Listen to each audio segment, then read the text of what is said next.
2014 నుంచి 2019 వీరిద్దరూ కలిసి పోటీ చేసి కనీసం ఉద్దానం ప్రాంతం ఇంత దారుణంగా ఉంది. ఇక్కడ kidney research hospital, super speciality hospital ఇక్కడ నిర్మిస్తే ఇక్కడ ప్రజలకు మంచి జరుగుతుంది అని చెప్పి నిర్మించారా అని అంటే అది కూడా లేదు. వీళ్ళు బాబు అధికారంలో ఉండగా ఉత్తరాంధ్రకు చేసిన మంచి లేదు. ప్రతిపక్షంలో ఉండి కూడా వారు ఉత్తరాంధ్రకు చేయని ద్రోహం కూడా లేదు. రాష్ట్రంలో అతిపెద్ద నగరమైన విశాఖను పరిపాలనా రాజధానిగా చేస్తాము అని మీ బిడ్డ అంటే ప్రతిపక్షంలో ఉండి కూడా అడ్డుకుంటున్న దుర్మార్గం వీళ్ళిద్దరిది. ఇక్కడే ఉత్తరాంధ్రలో మీ బిడ్డ ఒక బిల్డింగ్ కట్టినా వీళ్ళు ఏడుస్తారు.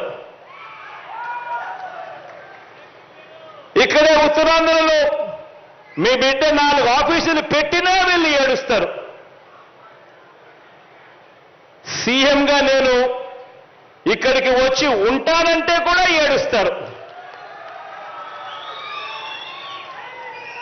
ఈ ప్రాంతంలో ఇంటర్నేషనల్ ఎయిర్పోర్ట్ వస్తుంది అనంటే ఏడుస్తారు. ఈ ప్రాంతంలో పోర్టు వస్తుంది అనన్నా కూడా ఏడుస్తారు.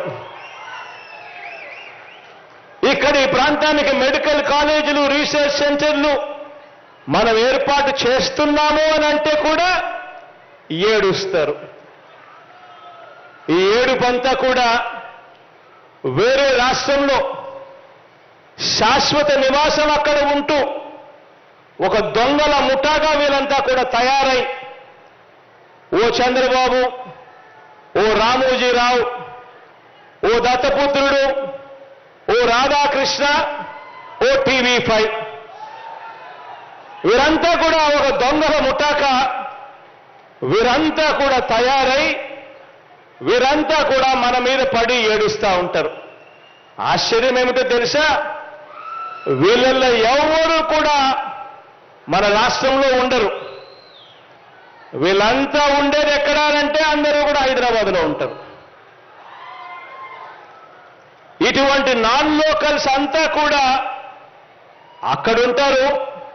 కానీ మన రాష్ట్రంలో మన ముఖ్యమంత్రి ఏం చేయాలి అని, మన ముఖ్యమంత్రి ఎక్కడ ఉండాలని, మన రాజధానులు ఎక్కడ ఉండాలి అని ఈ నాన్ లోకల్స్ వేరే రాష్ట్రంలో ఉంటూ వాళ్ళు నిర్ణయిస్తామని చెప్పి మనకు చెప్తారు.